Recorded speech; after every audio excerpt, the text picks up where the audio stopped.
அனைவருக்கும் வணக்கம். இந்த வீடியோவில் எங்கள் பள்ளியில் நடந்த ஒரு சிறப்பான நிகழ்வை தான் பார்க்க போகிறீங்க. எங்கள் பள்ளி திருப்பூர் மாவட்டம் காங்கேயம் வட்டம் படியூரில் இருக்கிற அரசு மேல்நிலை பள்ளி. இங்கே 1000 மாணவர்கள் படிக்கிறாங்க.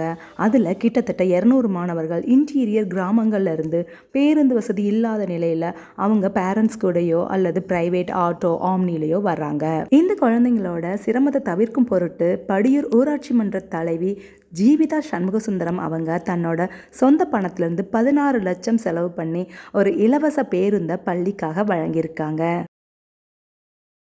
இந்த பேருந்து சேவையை தமிழ் வளர்ச்சி மற்றும் செய்தித்துறை அமைச்சர் மு.பே. சாமிநாதன் அவர்கள் ஜூலை 4ஆம் தேதி தொடங்கி வைத்தார். இந்த பேருந்தில் 4 கேமராக்களும் ஜிபிஎஸும் பொருத்தப்பட்டிருக்கு. இதன் மூலமாக பேருந்து எந்த இடத்துல வந்துட்டு இருக்குன்னு கூட தெரிஞ்சுக்கலாம். இந்த பேருந்துக்கான ஓட்டுநர், உதவியாளர், எரிபொருள், வரின்னு எல்லா செலவையுமே ஊராட்சி மன்ற தலைவி ஜீவிதா சண்முகசுந்தரம் அவங்களே ஏற்றுக்கிட்டு இருக்காங்க.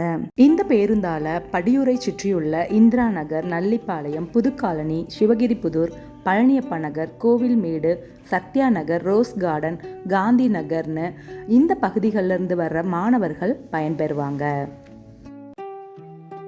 இப்படி ஒரு சிறப்பான சேவையை பொதுநலம் பாராட்டி செய்து கொடுத்திருக்கிற ஜீவிதா சண்முகசுந்தரம் அவங்களுக்கு எங்களோட நன்றிகளும் பாராட்டுகளும்.